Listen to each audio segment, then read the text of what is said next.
mind that we didn't have before. Yeah. So, I mean, that's incredible to me. Yeah. So why would the United States Air Force even care about this? I guarantee you it was not to satisfy idle curiosity. But Dr. Robert Jean, he was Dean Emeritus of Princeton University's School of Engineering and a conductor of multiple experiments on the mind's effect on physical matter himself, was credited by Dr. Davis as stating at a 1980s meeting at the Naval Research Laboratory that foreign armies could use psychokinesis or telekinesis as a weapon, going on to give an example of, quote, inducing U.S. fighter pilots to lose control of their aircraft and crash. So, I mean, I thought that at first when I started coming up with some of these studies. I was like, honestly, if we're not really talking about spying like we were in remote viewing, why would we care? I'll tell you why we care. Because if the Russians and the Chinese are figuring something out, we better figure it out too, because they're going to find a way to weaponize it and come after us. Yeah, I mean, but that's... If they've got an army of people that can control stuff with their mind, then they could essentially build a force field around their country. And if we ever needed to attack them, we couldn't, because they could just go and just move our crap out of the way. Yeah. And that's the thing. I mean, as sad as it is to say, if you want any government anywhere to take something seriously, you've got to put it in that sense of either we could weaponize this or another country could weaponize this. And then all of a sudden, they're going to take it seriously and they're going to put stock into researching and validating it and seeing how they can harness it. So that makes perfect sense that would be the reason why they are researching it. Yeah, absolutely. Absolutely. On this note of people being able to perform telekinetic powers, one of the most mysterious and famous people known for telekinetic abilities is a Soviet housewife named Nina Kulagina. Now, she had a number of very unusual abilities, and she was studied by more than 40 scientists for nearly 20 years. But no one managed to find a scientific explanation of the phenomenal abilities of this woman. Now, there is still evidence of these experiments, though. I did it too, Matt. Experiences, experiments, whatever, same thing.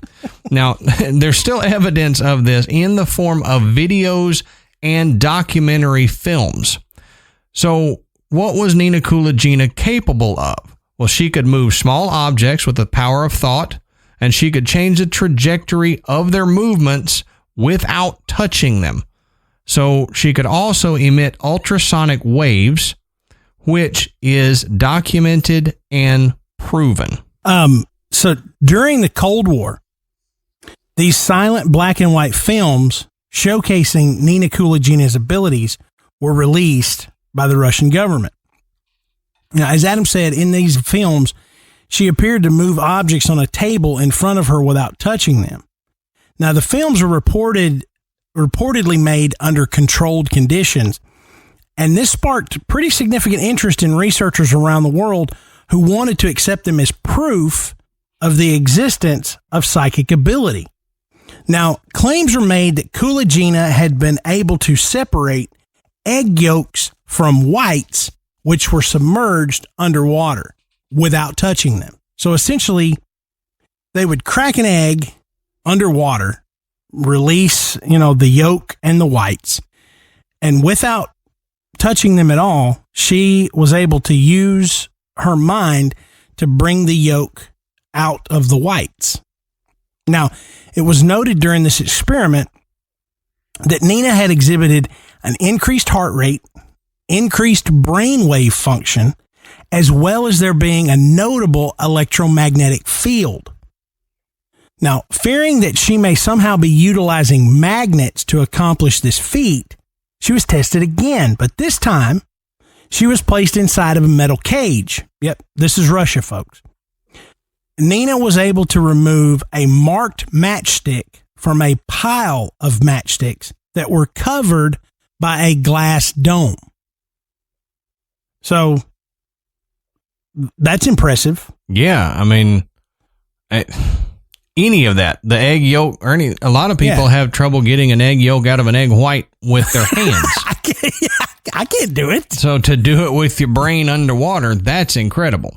I saw a neat trick where somebody uses an empty water bottle to kind of suck the yolk out of it and then put it in another bowl. And I'm like, well, that's cool. I never thought of that. Yeah, that's she didn't use a bottle. That's how you end up with splattered egg yolk everywhere. That's all that is. Maybe. But Coolagina stated that she first learned of her abilities, which she believed were inherited from her mother, when objects around her would move when she became angry. So, Adam, did you ever see the movie Carrie? I did. Yeah, don't piss this woman off. No.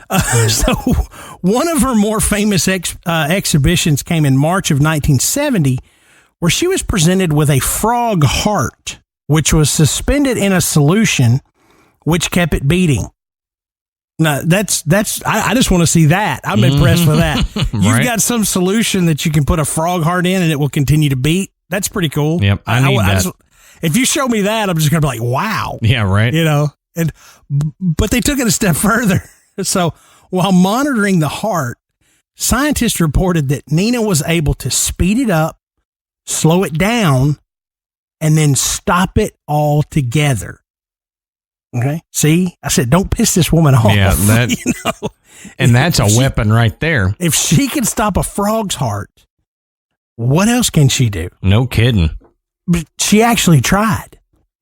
They actually tried to have her control the heart rate of another individual. And there was evidence that she was successful. But here's the thing. If I'm standing there and they tell me we're going to have this psychic woman try to alter your heart rate, guess what my heart rate is going to do? Speed up. It's going to speed up. Yeah. I guarantee it. Because I'm going to be like, oh no. Yeah, right. I'm not so sure I want to be the guinea pig in this show. Right. Let me sit down and watch somebody else take center stage for a minute. But despite these somewhat amazing feats that were being captured on film, there were still a lot of people that were skeptical, even her fellow Russians. Now, she was accused of using everything from magnets to wires and even mirrors to create these illusions. And even the Russian newspaper Pravda called her out as a charlatan, reporting that Coolagina had previously been arrested for cheating the public out of 5,000 rupees. How much is that? Was that like $17 or something? I don't know. She said she did sue the newspaper for defamation and kind of won because they couldn't prove that she was a complete and total fraud. But despite all of this, the psychic race continued, and it convinced nations that even if Coolagina herself was a fraud, the Soviets were sending a message that they were actively working toward utilizing psychic abilities to further their strength as a world power. So even if other countries began to research this out of fear, it was enough, and there was enough evidence that it forced other countries to begin research. So there's 72 Indian rupees per dollar. I just looked that up. No, are you kidding me? I just looked it up. It says 71.9 rupees to a U.S. dollar. 71. I thought, did I guess it? I got close. I transposed the numbers. Yeah. I did not look that up. I was making a joke. So, but I got to thinking, how many scientific discoveries have been made out of fear? Oh, sure. A lot. I mean, you think about how many medications have been developed, how many treatments for disease have been developed out of the fear of dying. I mean, I don't want to die. I got to come up with a way to help me live longer. I mean, it's legit. So even if it was fear that Russia was becoming was going to become really strong, or that China was going to become really strong because they now had this army of psychic soldiers. It pushed the research further and further along so that more intelligent people were stepping back to say, maybe this is a possibility. Right. Maybe we need to dig a little bit deeper. Maybe we need to fund some research on this, which, you know, that's always been a problem is with anything. The research dies because the funding dies because nobody cares. Mm-hmm. But if I'm thinking this could affect my life on this planet, or this could affect the existence of our country, I'm going to look into it. You know, I gotta, number one, I have to figure out if it's real. And if it is real, I got to figure out how to do it so that I can figure out how to defend myself against it. Right. But I think all of that pushed the research so much further that they finally got to a point where they said, okay, we can't disprove it. You know, we can catch people that are faking it, but the people that we can't catch faking it, we can't disprove it scientifically. You know, right. we can't come up with a reason as to why, you know, this happened. You know, we can't figure out why the radio transmitter moved and that the signal weakened when it was moving. So all of that, in my opinion, is a good thing. You know, it just makes science, you know, look harder and deeper at things that maybe some people consider a little edgy or fringy, or, you know, a lot of skeptics would say absolutely a bunch of, you know, malarkey. Well, and that's the thing is here lately, most of what science has been doing as far as studying telekinesis and psychokinesis has been to try to disprove it. But on that note, like you said, they haven't been able to, yet it performs a valuable thing for science and for telekinesis for them to try to disprove it, because that means they're putting more effort into researching it. That means they're putting more time into trying to debunk it. And a lot of times when you try to disprove and debunk stuff, you begin to realize that it's not disprovable. It may be true. Bingo. Sometimes the best way to prove something is try to disprove it. Exactly. You know, it's my philosophy on how to build stuff and put stuff together. The best way I can learn how to put something together or make something is to tear one of them apart. Right. Right. You know, I mean, that's how I learned to work on cars, is I tore it up so that I'd have to learn to put it back together. You know, if science works that way, they said, well, look, we've got to break this down to the point that we can say this is absolutely garbage. But you get to a point where you can't do it anymore. Right. So now what have I done? Well, maybe I've proven it. Yep. You've inadvertently proven the thing you set out to disprove. Exactly. And how much stuff have we talked about on this show that is exactly that? Oh, Lord, that's all we do. That's pretty much all we do. And again, we're not trying to convince you that telekinesis is real. We're just trying to make you think. Right. You know, think about it. Is it possible? Do you believe it's possible? You know, right. I don't know. I've never seen it happen, you know, and I've seen some pretty compelling videos of stuff. But I wasn't there. Right. But we absolutely cannot talk about telekinesis without talking about this one individual who is probably the most well-known telekinetic psychic ever, and that's Uri Geller. Right.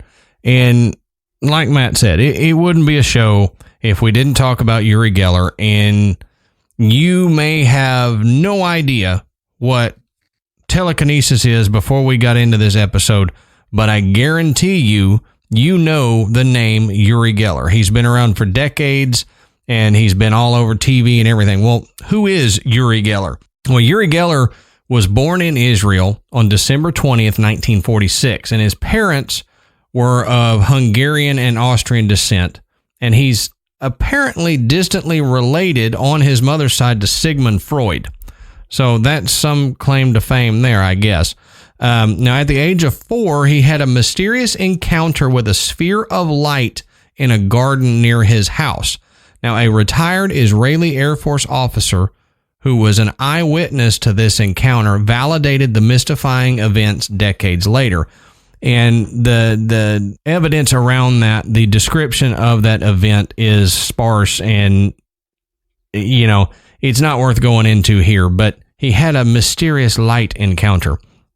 So that could be where he gained his abilities to do this, or where he unlocked his abilities that he has kept through his entire life.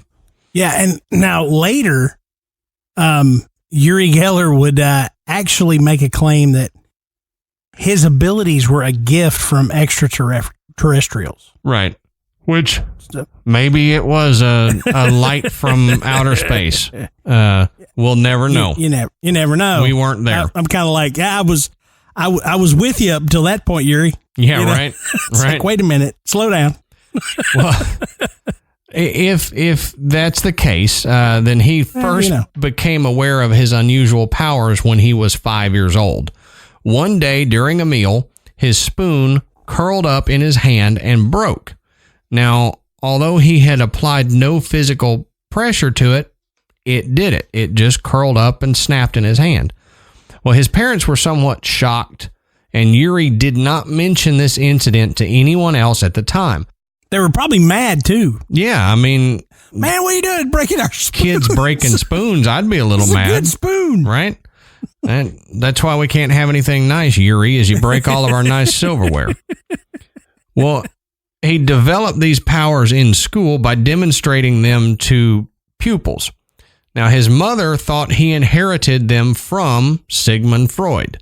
I don't know how she came up with that, because Sigmund Freud was not known for his telekinetic powers. Yeah. Of all the things he was known for, I mean... And he was known for a lot. He was known for a lot. Maybe bending spoons was not one of them. Yeah, maybe his mother complex had something to do with spoons. I don't know. But in 1969, he began to demonstrate his powers of telepathy and psychokinesis to small audiences. And by the end of 1971, he was a household name throughout Israel, thanks to all of the stage appearances that he had. Well, he was given a huge boost by the Prime Minister Golda Meir when asked on a national radio program what she predicted for the future of Israel. She replied, "Don't ask me, ask Uri Geller." Yeah. And on a side note, the cereal industry in Israel went completely bankrupt. I'm lost on that one. Oh, come on. Oh, the spoon thing. Cereal. Oh, the spoon thing. I get it. Okay. I get it now. Sorry. I was thinking about Yuri and the Prime Minister, and I'm like, what does the Prime Minister have to do with cereal? Man, I just thought of that. I was like, oh, this is great. Adam stared at me with this blank stare. That was the look of my processing power that apparently my processor's running low tonight. Man, I laugh at your crummy jokes at the beginning of the show. I got it eventually. I think it's good. It just took me a minute. It's late, Matt. Jeez. That whole time I was thinking, what does Golda Meir have to do with cereal? Is there a fact that I don't know? Was she like part of the cereal industry? I should have thought about it earlier. Was she a when Quaker? We were talking about the spoon. Quaker Oats? Maybe that's what it was. Golda was a Quaker. Sorry, Matt. All right. Yuri has been studied by the world's leading scientists, including a few who worked for Albert Einstein. Now, the world's most prestigious scientific magazine, Nature, published a paper on Yuri's work at the Stanford Research Institute in USA. A unique endorsement, really, because Nature doesn't normally do that. and it was irrefutable proof that his skills are genuine, apparently. Now, his work with the FBI and CIA has ranged from using mind power to erase KGB computer files and track serial killers to attending nuclear disarmament negotiations to bombard and influence the Russian chief negotiator with positive thought waves so that the Soviet delegation would sign the nuclear arms reduction treaty. So that goes into what we were talking about before with Project Stargate. He was used in stuff like that, during that time to not only do the remote viewing that he could do, but also the mind waves into Soviet delegators and all that to try to influence the outcome. Yeah. Now, when I was a kid, I can remember seeing Uri Geller on television. Mm-hmm. He would appear on the Tonight Show and shows like that, and he would do his bending spoon thing, and he would read minds. But his claim was always that his ability were true psychic abilities, and to me, he always appeared as just some sort of magician whose tricks were really, really hard to reveal. But skeptics, they viewed Geller's abilities as nothing more than a form of entertainment. And a lot of magicians tried to recreate his tricks, and they would do performances redoing the things that Geller would have done in one of his performances, trying to reveal him as a phony. Again, it's this whole, the best way to prove it sometimes is to try to disprove it. Yep, exactly. But in his 1975 autobiography, Geller admits that his manager convinced him to add a magic trick to his show to make them last longer. Now, the trick was that he would guess the license plate number of an audience member. But, well, that wouldn't know. I couldn't tell you my license plate number right now. No kidding. He could guess it, and I'd be like, maybe you're right. I don't know. But it was later discovered that the manager had provided him with the numbers ahead of time.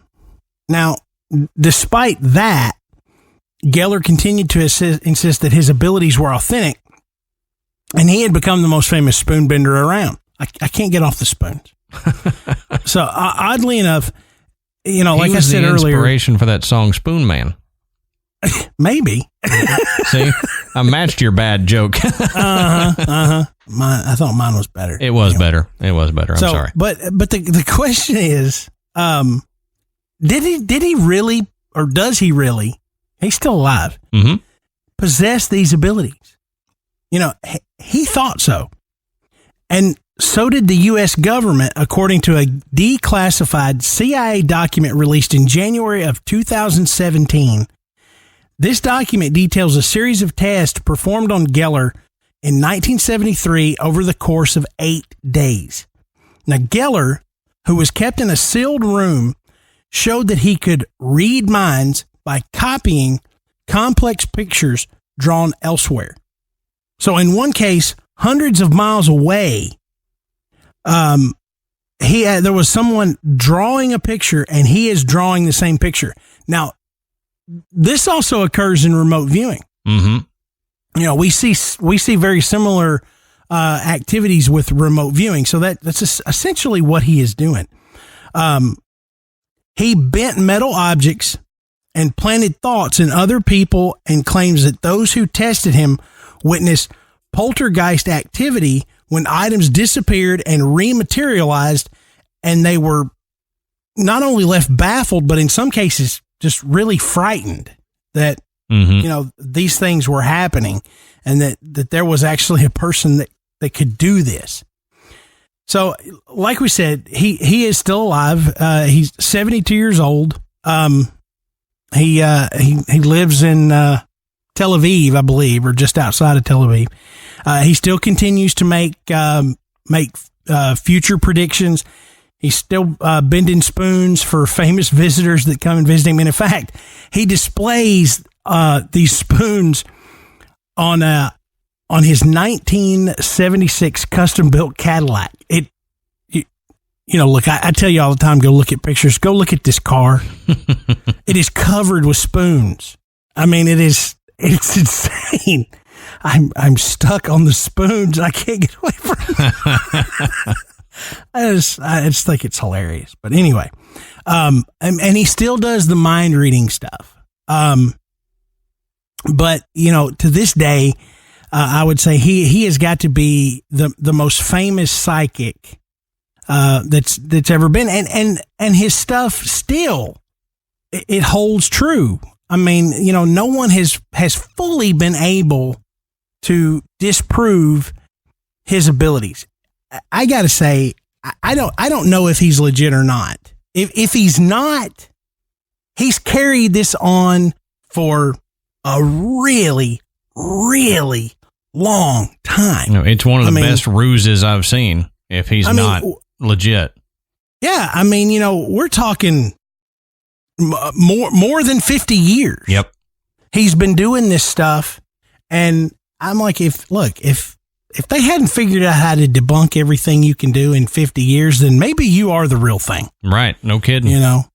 So who knows? But it's really, really intriguing to look at this ability. Look, not just Uri Geller, but a lot of the people that we've talked about tonight, because science couldn't just debunk everything they did. There was always something that just went, okay, how did he do that? Right. How did she make that frog's heart beat fast, slow, and then stop? How did he get those pills out of that bottle? If it was an illusion, it was a dadgum good illusion.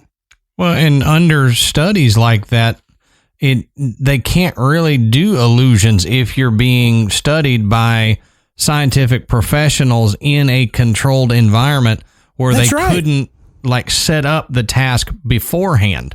Right. Most magic is it's distracting someone and making them look somewhere while you do something else.